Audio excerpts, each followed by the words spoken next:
please like our video and subscribe to RotoWire. Then go to rotowire.com/pod for a free 10-day trial. Welcome to the award-winning RotoWire Fantasy Basketball Podcast, sponsored by Gamer Saloon. It's Friday, March 26, 2021. Alex Barutha here with Shannon McKeown and Ken K-Train Kreitz. All aboard! Happy trade deadline hangover day, everybody. This entire day is going to be, almost the entire podcast is going to be dedicated to trade deadline analysis. Nick and I did some immediate reactions yesterday, but most of that wasn't really purely fantasy focused. So our fingertips are bleeding from all the depth chart changes and player news notes you had to crank in there, right, Alex? Yeah, I saw someone tweet out, like maybe it was Bobby Marks, that this was the most trades or most transactions on a deadline day ever, which was surprising because I didn't feel like that was the case, but maybe we just had more help than ever doing that, which I think we did. Team RotoWire, baby. Yes, let's jump right into it. Everything kind of started with the Magic, who made the first real big move of the deadline in deciding to tear down their entire roster, essentially. So Orlando, in a big move, sent Nikola Vucevic, Al-Farouq Aminu to Chicago in exchange for Wendell Carter, Otto Porter, and 2 first-round picks, 2021 and 2023. Both of those are only top 4 protected, which is pretty nice for the Magic, considering the Bulls are good but not great. Orlando is 15 and 29. Chicago is 19 and 24. That's 10th in the East. Clearly, Billy Donovan wants to win now, but Ken, for Nikola Vucevic, what do you think this does for his fantasy value? Because he's been on a team where he's been the number 1 option by a wide margin this season. Yeah, it's hard to be a better number 1 situation than what was going on in Orlando. You worded this well in your article on the website that everyone should go check out on the your trade deadline wrap-up. But yeah, he goes from unquestioned number 1. So now he's kind of co-captain with Zach LaVine, right? I mean, they're a good fit. At least they're not both fighting over the block. But you got to assume slightly fewer shots for Vucevic, maybe fewer for LaVine, though he's never really shy. Vucevic, as you pointed out, he ranks 6th overall in 8 category total stats entering Thursday. So it kind of seems like there's only one place for Vucevic to go, which is down a little, but not too much. Yeah. Shannon, you want to add to the Vucevic? I was just going to say, I agree with that. I mean, I think Vuce is still going to be a very good fantasy option, but definitely a slight decline in his overall production. How do you feel about Wendell Carter getting a fresh start here in Orlando? I like it. My hope there for Carter and anyone who has him on any fantasy managers out there who have Carter is that he actually gets uncorked and can play 30+ minutes. I do wonder what this means for Mo Bamba, though, and I haven't seen much discussion on that yet. The Magic, because Vooch was there, never really had the opportunity to give Mo Bamba extended run. And he's another top 10 pick, a recent top 10 pick. So I feel like it's entirely possible Wendell Carter and Mo Bamba end up splitting time. I do think Mo Bamba will see more run than what we've seen from him in the past. He's dealt with a lot of injuries and stuff as well. But there's an argument to be made that from a fantasy perspective, Mo Bamba actually has more upside because of some of his defensive potential.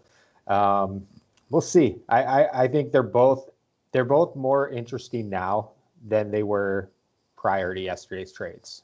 Who do you think's a better fit with Jonathan Isaac when he returns next season? We think Carter or we think Bamba? I'm not too worried about that fit necessarily, just because I don't know. I think Bamba and Isaac are interesting together, right? I mean, because you have the wingspan going across the entire court kind of situation. But the offense could be a little. Well, we'll see. Hey, Orlando's got time to figure this all out. They're not competing next year. I would say Mo Bamba might. I'm not worried about fit either. And honestly, there isn't a single player on the Magic's roster that I would consider, necessarily even a long-term building block piece for him. I mean, yes, you have some young guys. You have Fultz, you have Jonathan Isaac, you have Carter now, Bamba, Cole Anthony, but none of those guys are like a grade A super, budding superstar or anything along those lines. Like, I honestly, it would be a surprise, in my opinion, if any one of those players ever makes an all-star team. I mean, Isaac's kind of their best shot, right? Maybe. I mean, maybe. I like Isaac as a fantasy asset because of his defensive potential, but even that, I still don't view him. He might end up being more of a Bob Covington type guy rather than an actual all-star. So it's tough for me. I think it's smart that Orlando did this. They have some interesting pieces moving forward, but they still lack that one key piece that you're actually building around. Well, maybe they get it with these picks from Chicago. We'll see. Possible. Ken, most relevant to you, Orlando also sent the Boston Celtics something. That's right. The magic continues as Orlando sent Evan Fournier to Boston for 2 second-round picks and Jeff Teague, who they're cutting. So that was really just a luxury tax move. Fournier goes from starting 30 minutes a game, 20 points a game, to probably Boston's lead and maybe only scorer off the bench. His shooting role doesn't change, but his minutes and shots, I assume, are going to dip. Let's first talk about the opportunity in Orlando. We talked about the bigs, but Terence Ross might get 100 shots a game for this Magic squad, right, Alex? He is the oldest player in the locker room currently. I saw him tweet out. So yeah, this is Ross. I'm the captain now. Yeah, this is Terence Ross's team very quickly. So yeah, I mean, you look at this roster now, exactly. you look at this roster and I mean, a lot of guys are hurt, too. But taking that into account, this is going to be a lot of Michael Carter-Williams, a lot of R.J. Hampton. Dwayne Bacon is really not a good player, but he's going to see 35 minutes a game. Terence Ross, should lead this team in shots by a pretty significant margin. Yeah. R.J. Hampton's exactly the kind of guy a team like Orlando should be acquiring and giving a shot, especially since Cole Anthony's hurt too. He's more of a swing guard anyway.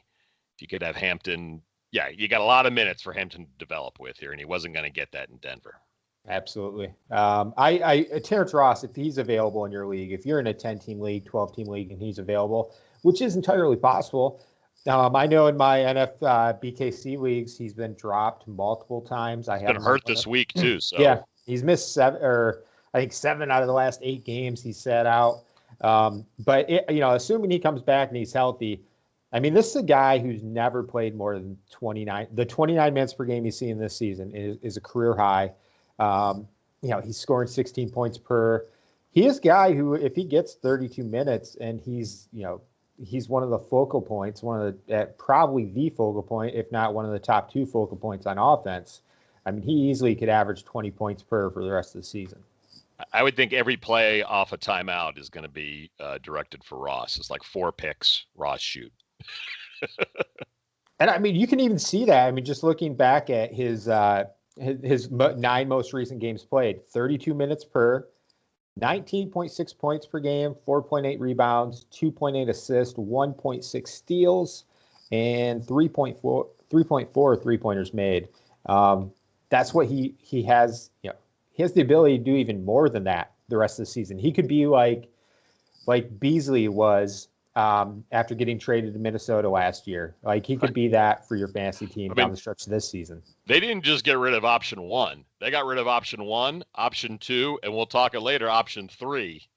There's a whole lot of shots available. I'll say this on the Boston side. Earlier in the trade deadline, I was really happy about it until I saw the chips that started to fall because Boston wants to avoid the luxury tax. We'll get to that later. Jeff Teague being included and cut by Orlando. Okay, it's not great. Fournier is certainly going to get all those minutes, but we'll talk more about that later. Still, on the whole, improvement for Boston. Does this get them in the NBA Finals? No, but does this give them hope to possibly squeak in the Eastern Conference Finals? Maybe. I mean, they really lacked scoring off the bench. There was just no microwave guy to put in there. Even when just Tatum or Green would sit, they really struggled to score. So this will help. But Scal kept stressing on TV, they've got to pick up the pace, which I agree with. There's way too much hero ball in Boston. They got to move the ball around a lot more. But Alex, Orlando was not done. We already alluded to the third deal. Talk about moving option number 3. Yeah, Aaron Gordon, who's been in trade rumors for like 3 straight years, and who formally requested a trade recently, got dealt to Denver with Gary Clark in exchange for Gary Harris, RJ Hampton, and a protected 2025 first-round pick. Shannon, do you think this is any change in value for Gordon? I mean, he goes from like a number 2/number 3 option to maybe like a 4th or 5th option in Denver. Yeah, it's definitely a downgrade for Gordon.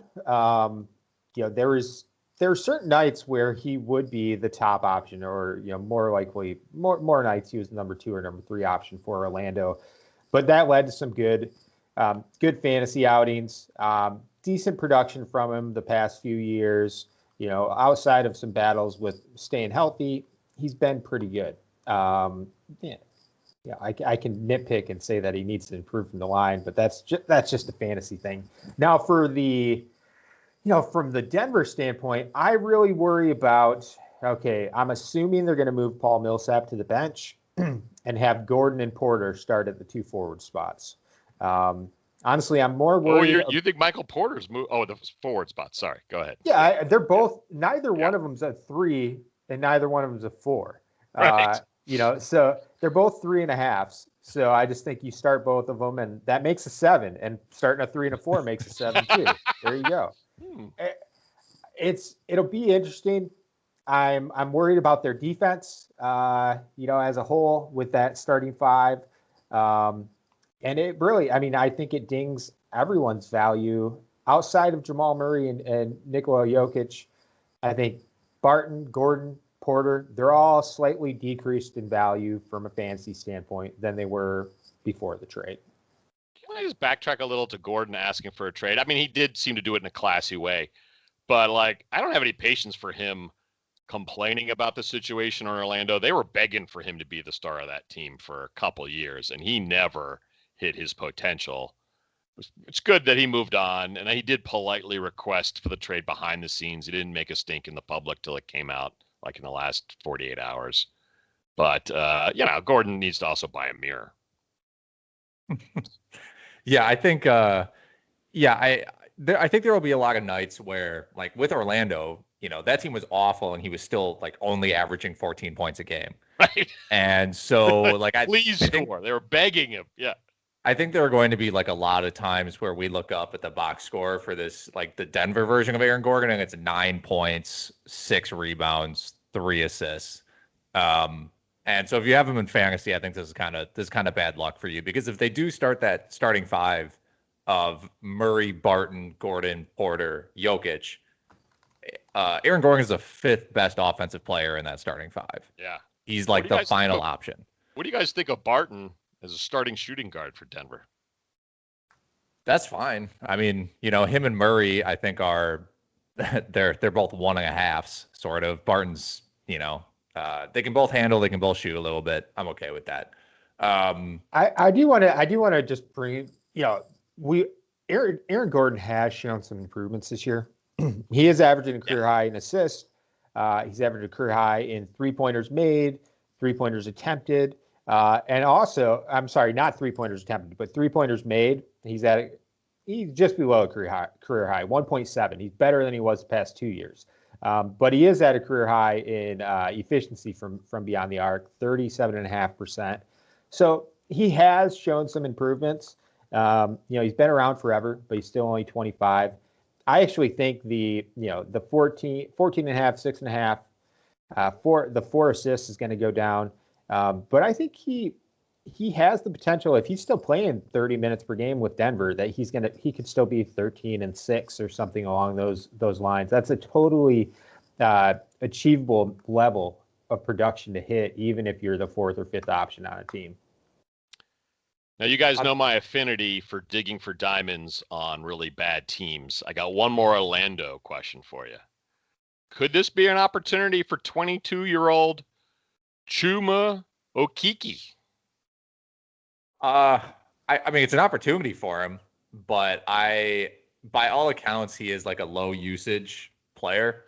You look at his like per 36 minutes stats, and it's 8 points a game.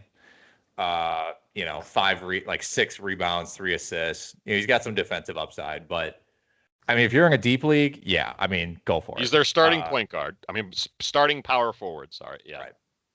But he's been so low usage this season, and I don't think that's necessarily.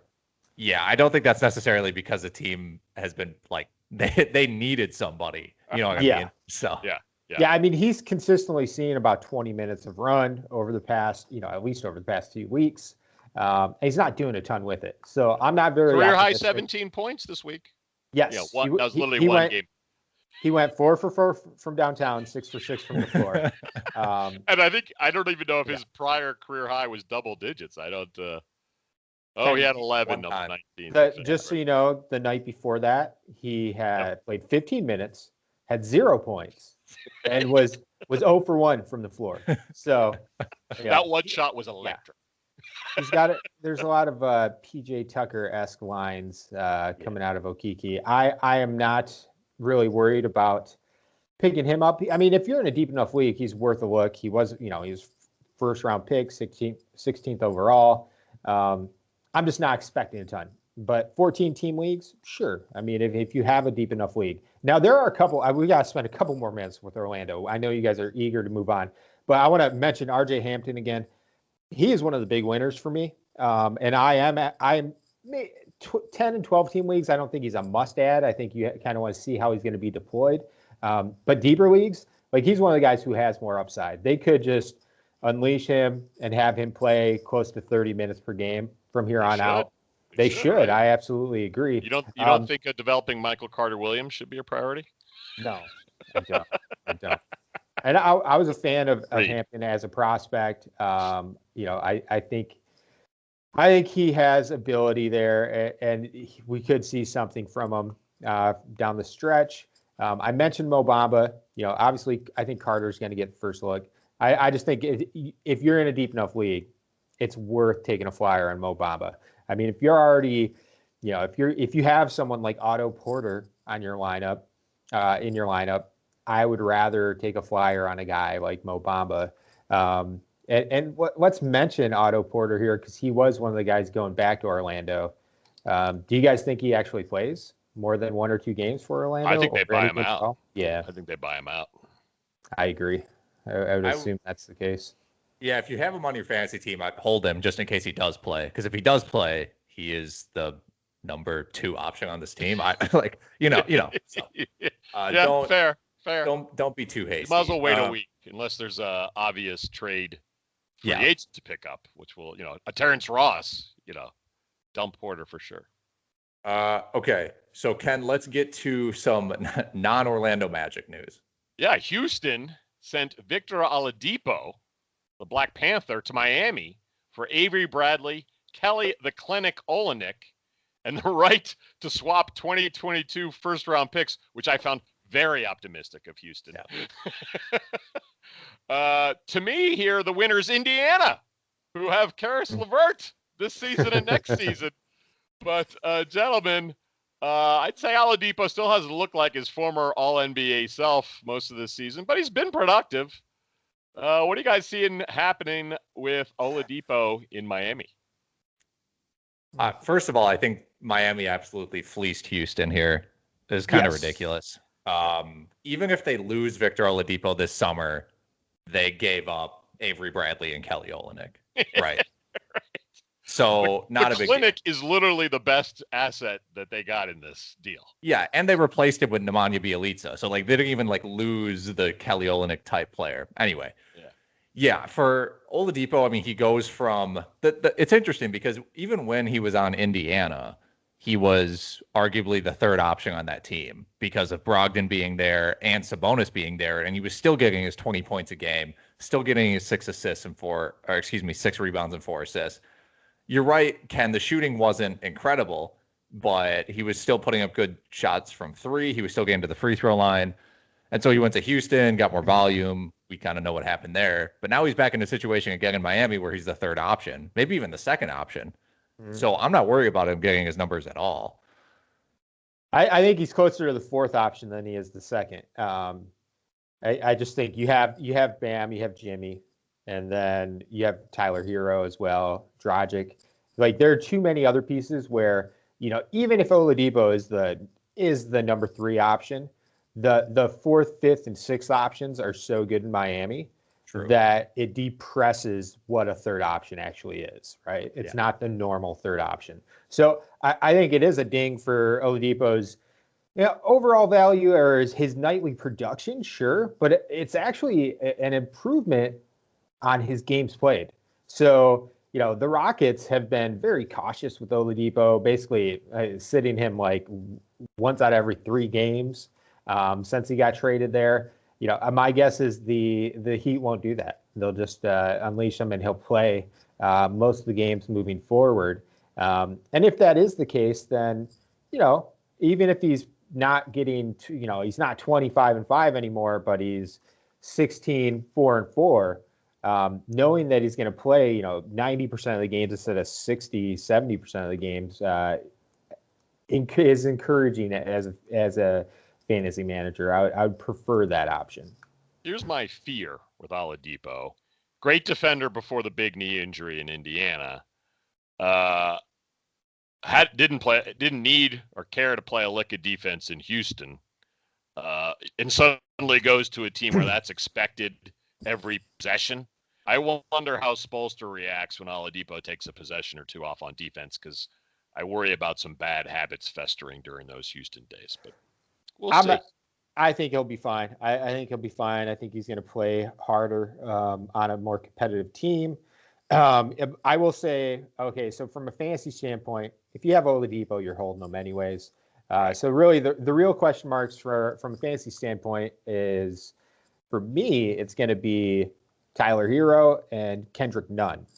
Tyler Hero, you just do what you've done with him all season. If he held value for you previously, it's going to be a similar value, maybe slightly depressed numbers, but he's still going to get his run. Kendrick Nunn is the guy who's basically just going to fall out of the mix, kind of like he did in the bubble in the playoffs last year.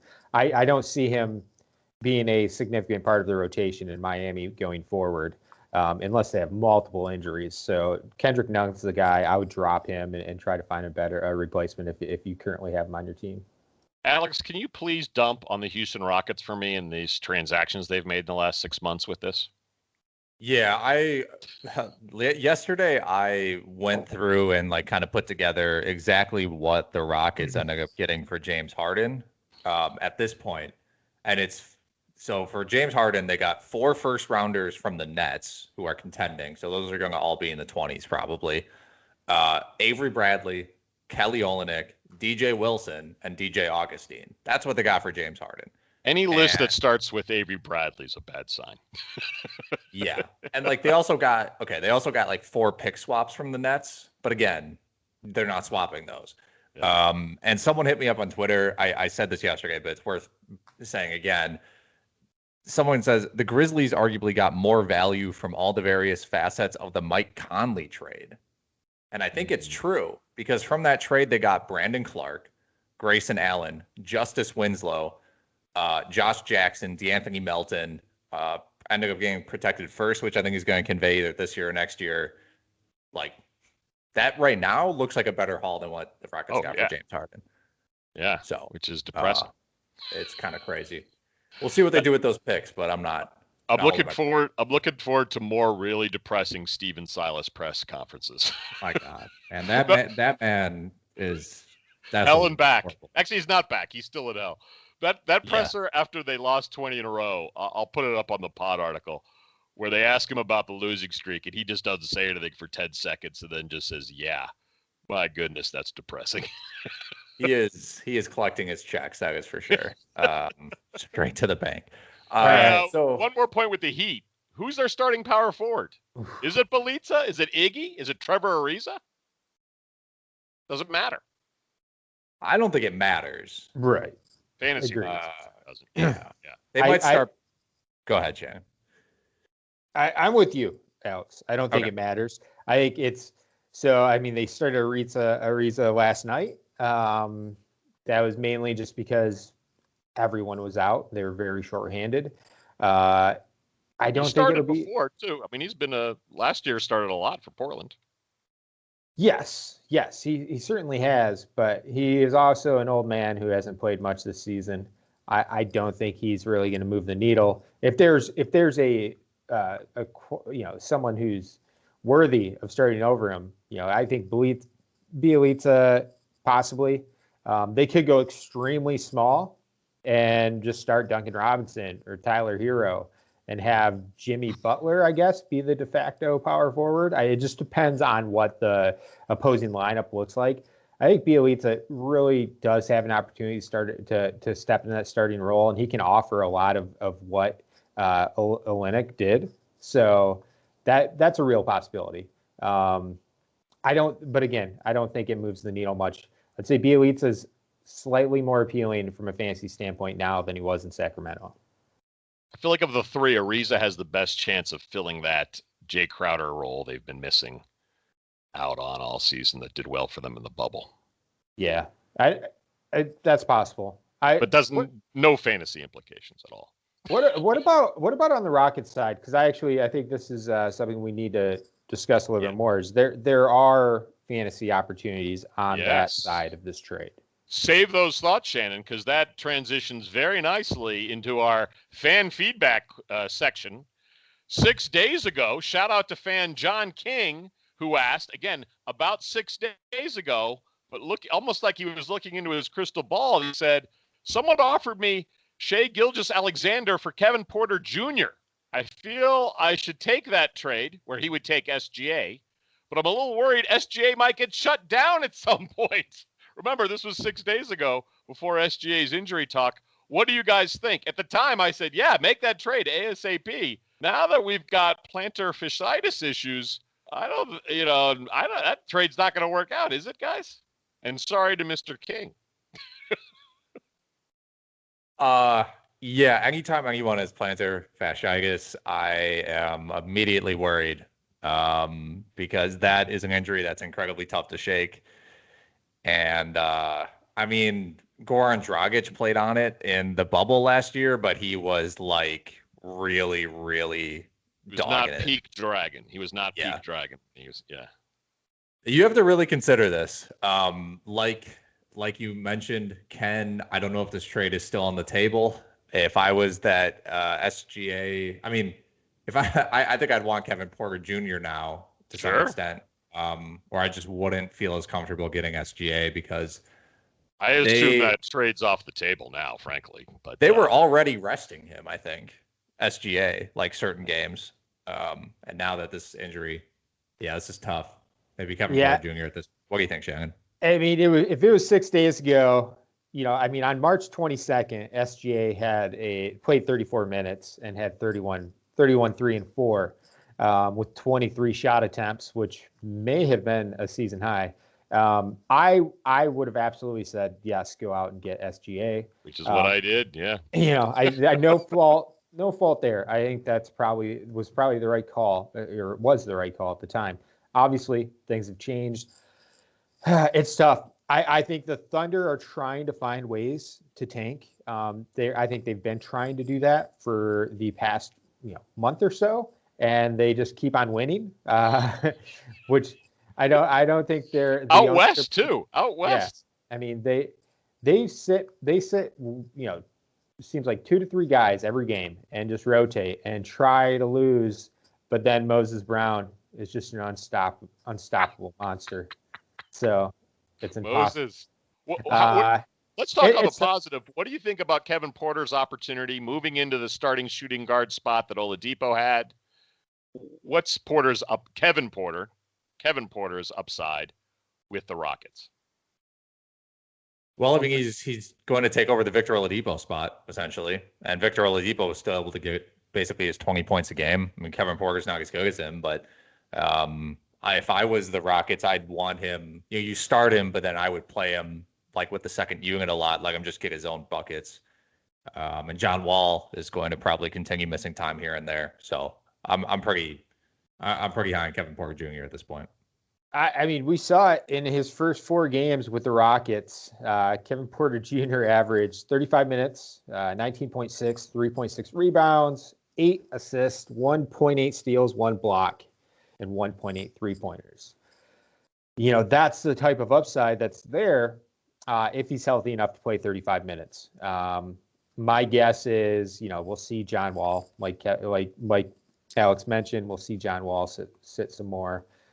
Christian Wood, if there's ever any kind of reason to sit him, they'll probably be cautious. Yeah, they'll probably be cautious to do that. I'm extremely high on Kevin Porter for the rest of the season. I think he will be a very good option.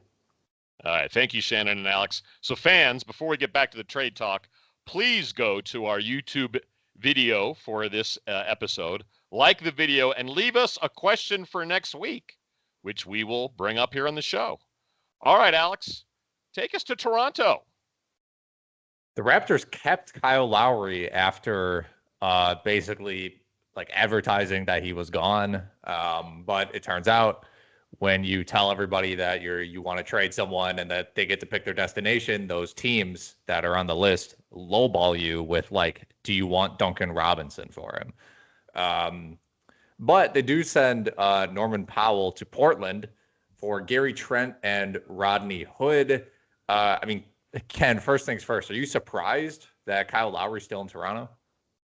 Yes and no. I mean, for the reasons like you said, it was pretty obvious that there's only a few teams he was going to agree to go to. I think there's also a fair chance that he goes somewhere and merely returns to Toronto as a free agent the next year. So he seemed like fairly obvious rental to me, which also lowered his value. But I am a little surprised they didn't do something. But then when you see what an affordable deal the Heat were able to get Oladipo for, I guess it was a buyer's market. I don't know. A 3-month rental of Kyle Lowry just probably didn't seem that appealing. No, when Oladipo was the other option for the Heat, I cannot blame them at all for going with Oladipo instead of Philadelphia. No, I can't. I mean, George Hill. I don't know any Sixer fans excited about George Hill right now. Right. They also got him for nothing. Shannon, we got Norman Powell going to Portland. In Toronto, he was playing 30 minutes, basically averaging 20 points a game. He's been like hot for 2 years. Do you perceive this as a pretty big value change for him? Because now he's going to be in the starting lineup with not only CJ McCollum and Damian Lillard, but also Jusuf Nurkic. Yeah, I don't view it as a huge value change for him. My thought there is just, most of his damage is done when Toronto has been somewhat shorthanded. He definitely peaks when, one of Lowry or Van Fleet or OG or Siakam, one of those guys, or two of them in some cases, is sitting.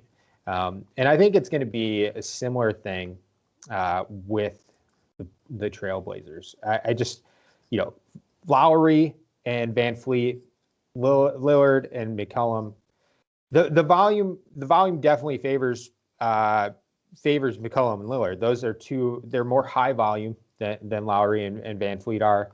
So that will take away from Powell a little bit. I guess it just depends on how much you believe in the guy.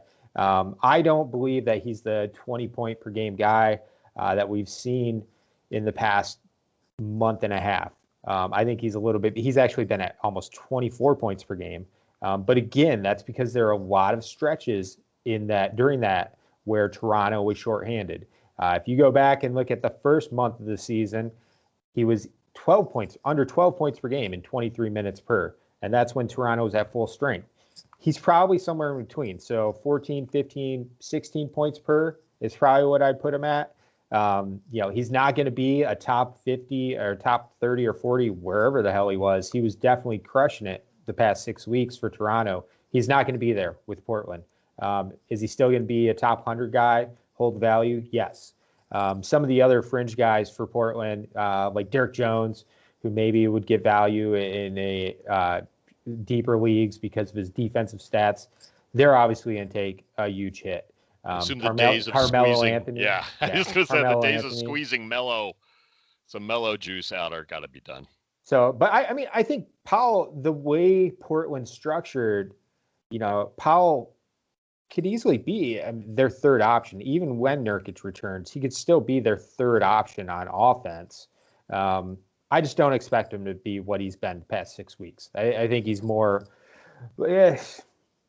tops. I would put it at like 17 points per with Portland. Toronto had so many players missing at various points. They also had a lot of COVID issues. That there were a ton of shots and points they needed from Powell. He started a ton. Point of order, Nurkic actually hoping to return tonight for the Trailblazers. We know he wasn't great at the beginning of the season. We'll see how he is when he comes back. I don't really get this trade from Toronto's standpoint. They don't get any picks. Trent's contract ends this year, though he's a restricted free agent. And Hood has an additional year at almost $11 million. I don't want to pay Rodney Hood $11 million for next year. So I just don't really understand the upside here. Maybe they love Gary Trent. I just don't quite get why are there no picks in this deal? That would be my guess. They're fans of Gary Trent. Norman Powell. I just want to reiterate. Norman Powell is I think he's one of the most overrated players in the NBA. Some team's going to pay out the nose for him this offseason when he hits free agency. Please, Pistons, don't let it be you. He is not worth it. There's a reason he's why. Not getting any young. Is he 30? Is Powell 30, I think? The Raptors traded him because they lost a ton of games when he was one of their top scoring options. He's not a player that's going to help a team win, in my opinion. He'll be 28 next season. My mistake. Sorry. I'm good. I'll be 28. Yeah. I'm good. I don't want that on my Pistons. Chelsea, you got a lot of money to spend. It might happen. Well, hey, speaking of Detroit. I'm sorry, what's that, Alex? I said Jeremy Grant and Norman Powell as your building. Cover the media guide. Well, let's stay in Detroit. Earlier in the day, the Pistons moved Delon Wright to Sacramento for Corey Joseph and 2 second-round picks. I believe there's also a bag of balls that were exchanged. Shannon, which is sadder, the end of the Delon Wright era in Detroit or the end of the Jeff Teague era in Boston? The end of the Jeff Teague era in Boston for a couple of reasons. One, because it shows you how pathetic the moves Danny Ainge has made are. And two, just how abysmal the season has been for the Celtics. 21-23. Currently sitting in the 8th seed of the Eastern Conference. Just embarrassing for a team that most would have thought were going to make a conference finals appearance this year.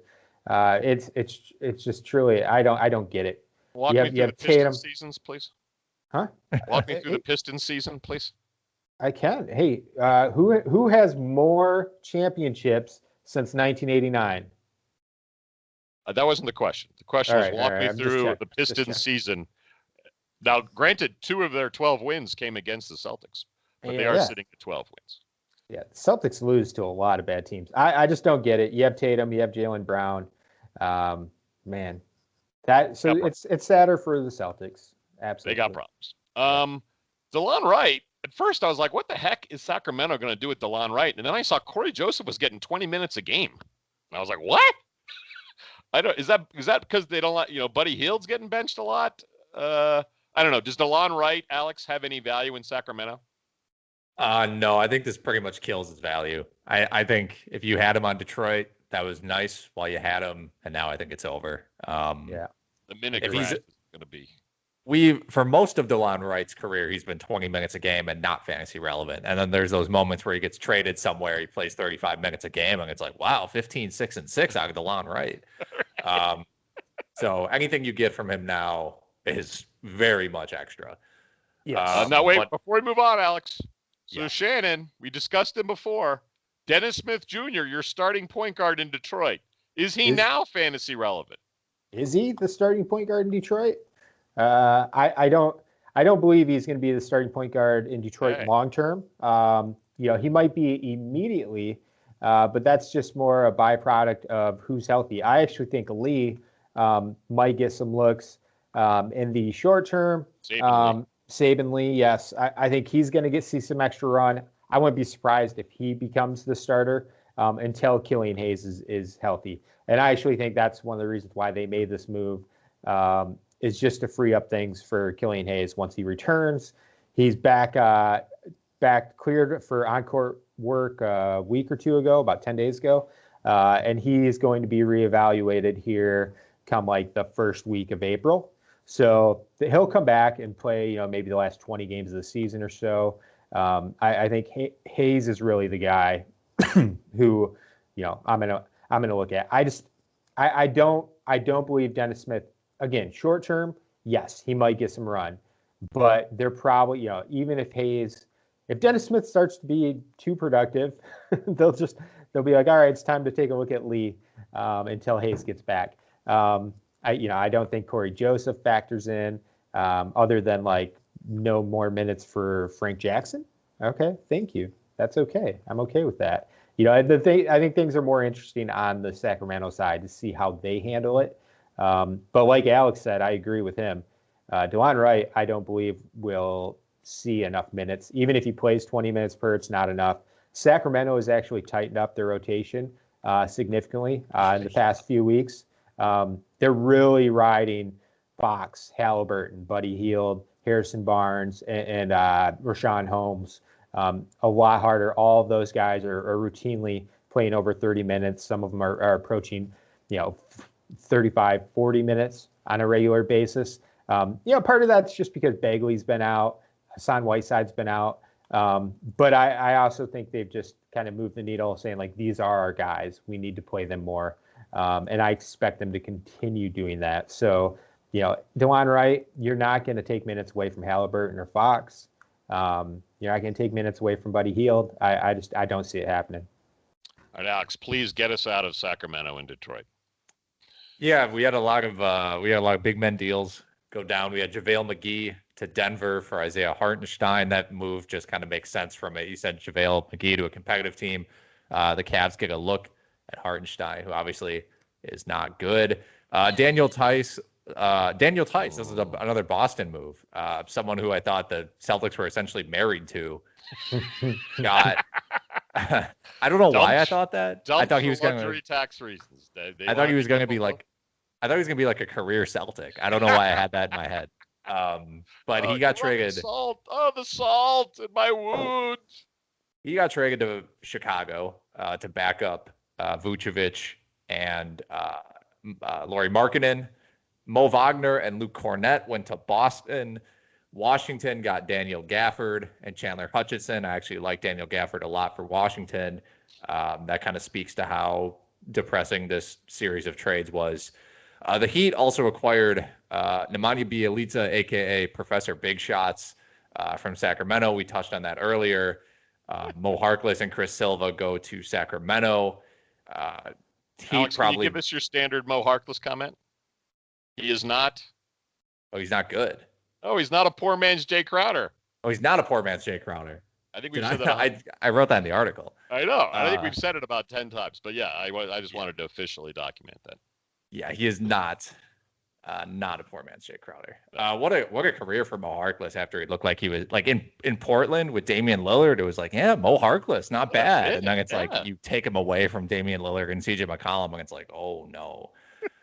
Same with Aminu. Yeah. Mo Harkless legit looked good when he was with Portland. I know. And I went to a game in Portland and saw him in person, and I was just blown away. I was like, I can't believe how good Mo Harkless is. We should really be scouts. We totally should be scouts. Obviously. Okay, so let's move past the big men. I want to talk about these. I want to talk about a couple of these big men just briefly. Okay. All right. So does anyone move the needle? You mentioned from a fantasy standpoint, Alex. You mentioned Gafford. You look at Washington's front court, their center position.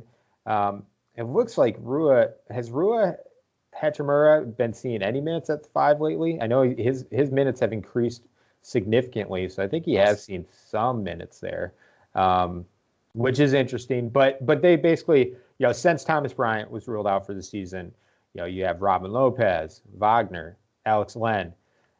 Can Gafford get in there and actually see like 25 minutes per? And if he does, does that warrant fantasy attention? I mean, I think Daniel Gafford might be better than Alex Len, and I think he might be better than Robin Lopez. So I think you have to at least think about adding him. There's a possible future to Gafford versus those other two, right? Yeah. If you're in like a 12-teamer, probably not. I mean, you don't have to. Right. Again, this is like so speculative that you are doing this to like get ahead of people in 16-team leagues. I think that's what this is. Yeah. So what's the sad part for Gafford is when Carter was hurt yet again for Chicago this year, he didn't do anything, and they were starting him and begging him to be productive, and it didn't happen. Yeah, they still didn't give him enough run in those that fill-in time. I wish, it seemed like they were still holding him back to like 18 minutes or 20 minutes, under 20 minutes. I would have loved to have seen him actually play 30 minutes in a game. I know he could put up decent rebounding and block stats if they gave him that run. And the other big guy that you mentioned, another dumpster fire of a front court, especially the center position, the Boston Celtics. Now, I am a big Mo Wagner fan because of the Michigan ties. I know this should mean it's finally time with Daniel Tice gone. It's finally time for Time Lord. I'm Lord. To fully break out. Yes. And that's what I expect to happen. But at the same time, they've been hesitant to just hand Robert Williams 30 minutes. So could Mo Wagner actually... Let's not pretend the Tice move had anything to do with improving the roster. It was all a salary dump to get under the luxury tax. Same reason Teague was included in the deal to Orlando. I'm not defending Boston in any way. You'll hear my old man rant shortly. I get it. I get the luxury tax angle, but isn't it possible they also like Wagner? I mean, he's young enough, former first-round pick from just 2.5 years ago. Isn't it possible? Number 25 first-round pick, but 24, maybe. We'll see. I mean, Brad also likes to go small, so he's not. They don't prioritize centers in the Celtic offense, but he'll have an opportunity. We'll see. Time Lord, that's what we're hoping. All right. I got to go to George Hill going to the Sixers. I imagine a lot of Philly fans bummed they didn't get Kyle Lowry. They pretty much got Hill for nothing. I'm not even going to go through the details because we're running late. I do want to point out, though, Oklahoma City has 34 picks. 34 over the next 7 years. That's 17 first-rounders and 17 second-rounders per Bobby Marks. At some point, are you even able to trade those for value? You just have so many? Well, we saw what happened when the Celtics had so many picks. Exactly. That's what I'm coming from. Yeah.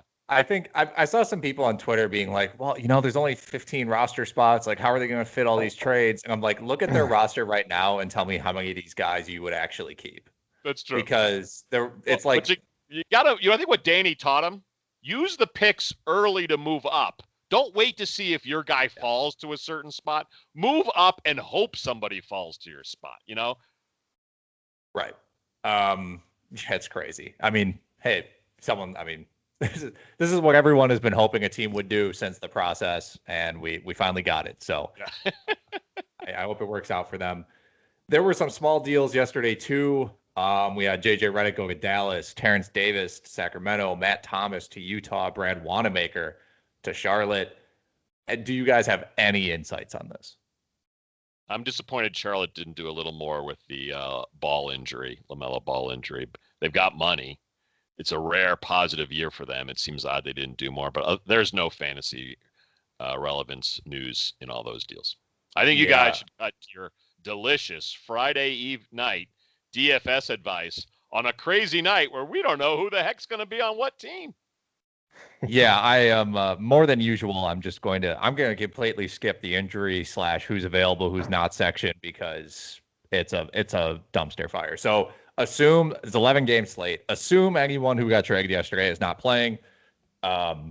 because sometimes the teams aren't great at announcing it. So just assume they're out, and then if they're in, the team will certainly announce it. Let's put it Plus, that way. I don't know what the COVID protocols are for guys switching teams and all this and travel, and I don't know.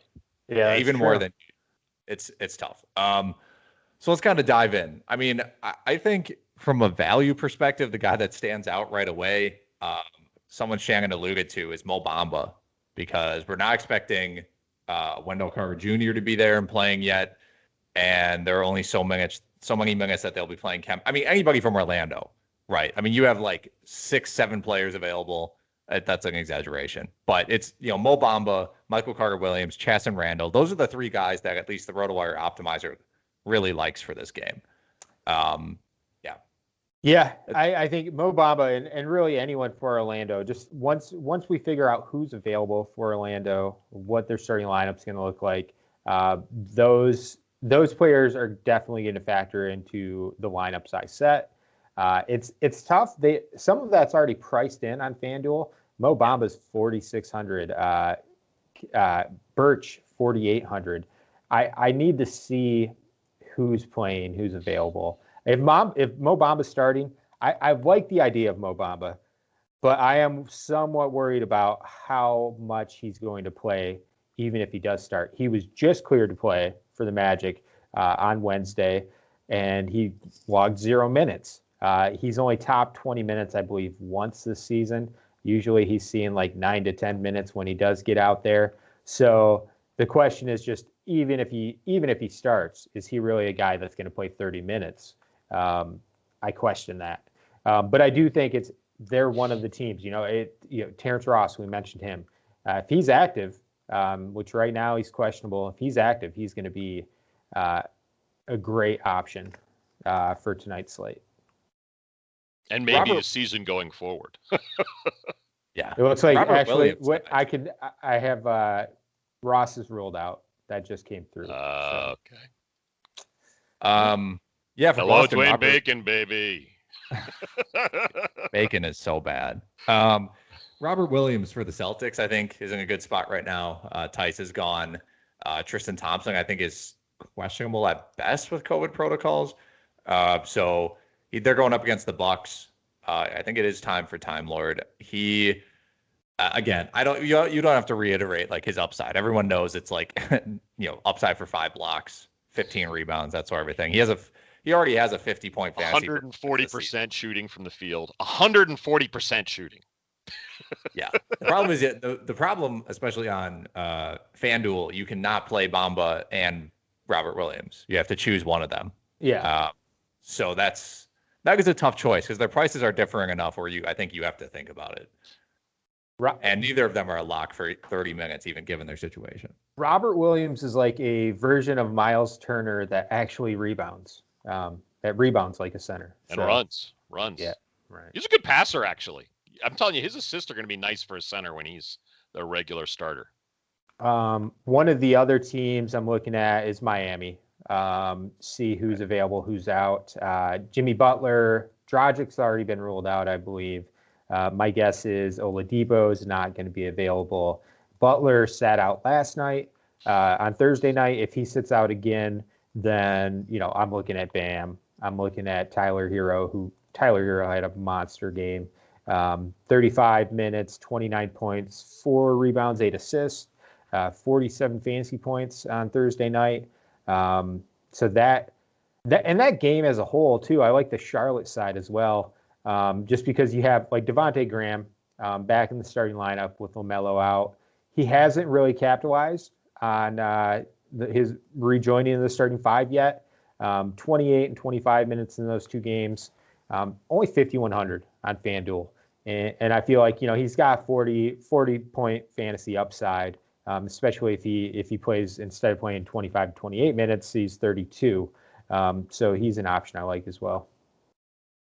Yeah, I think as far as we'll wrap this up quickly here, but like as far as the guys at the very top of the heap, Damian Lillard against the Magic, interesting. The fear is he's sitting by mid-third quarter.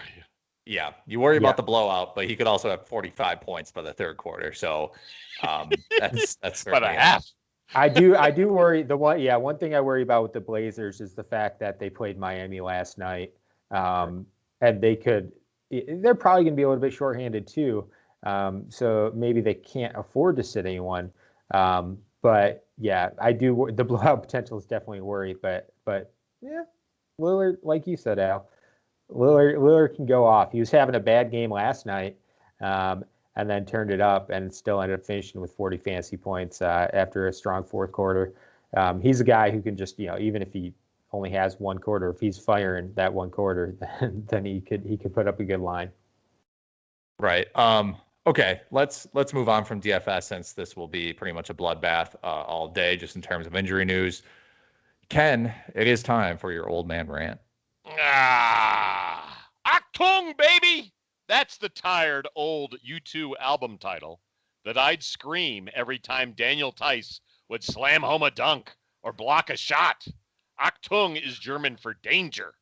Alas, my German darling is now in Chicago because Celtic ownership didn't want to pay the luxury tax after trading for Evan Fournier. Well, I don't like it. The Celtics are valued at $3.1 billion per Forbes. Pay the tax. Sure, Boston has a losing record and owners are losing money due to no fan attendance at games. I get it, but I don't care. I love Daniel Tice.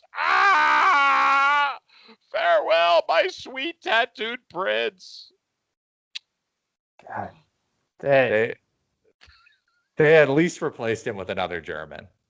What? Mo Wagner. That's the most German they could get. That's probably the most nauseated I've ever felt during an old man rant. I'm here for you guys. I am here for you. The irrational love that Celtics and Lakers fans have for the bums on their team makes no sense. Remember Brad Wanamaker? Bum. All right. Love Brad. Oh my God. I will give Ainge credit. Ainge realizes the last seat on the bench sucks. And he goes and gets a guy that's been playing in Europe, had batteries thrown at him during games, and is perfectly happy to sit at the end of the bench. That was Wanamaker, and then it was Javonte Green, who also went to Chicago. Tice, hey, they got Tice as a cheap free agent out of the Bundesliga league. That worked out. Hey, quality minutes. He wasn't a star, but we enjoyed him. Anyway, good luck in Chicago. I think once fans are back allowed in Boston, these players should be worried that they're going to get batteries thrown at them. It's some sort of House of Pain-like revolution. Jump up, and jump around. I've had rabid Boston fans just screaming in their basements for a year straight. And they're going to let them back in the building. That's true. The hate on Twitter for Danny and Brad is at 1,000 degrees. Yeah, I think as far as mispronounced names go, we pretty much got out of here unscathed. I think. I don't know. I have a problem with the way Ken says Oladipo. He says Oladipo. Oladipo. It's Oladipo. Oladipo. O-L-A. Oh yeah, it definitely starts with an O. Do I say Al-Depot? Big Al? I don't. The way you say it, just I can't deal with it. That's part of my old man whining way of talking, like I'm a Van Gundy. We also strategically avoided talking about how Brazdeikis got traded in the Sixers swap with George Hill. We just didn't know. Okay, so let's that's going to do it for us on a longer than usual, but very much needed, very fun podcast for us. Trade deadline is always one of the best days of the year. So thank you, everybody, for joining us on this edition of the RotoWire Fantasy Basketball Podcast, presented by Gamer Saloon. Ken, take us out of here. Let's go to Bristol, Connecticut, where ESPN's Bobby Marks made this statement on Instagram less than 24 hours ago, analyzing the Hawks-Clippers Rajon Rondo for Lou Williams swap. Mark said, quote, "Let's face it, I'm going to use the PG-13 version of this. Rondo's been horseshit this year. I mean, he has." Bobby Marks! Now Alex is mad. He's got to edit the pod. But it's okay for you too, baby. Attention passengers! This 3-car fantasy train wreck has hit the end of the line.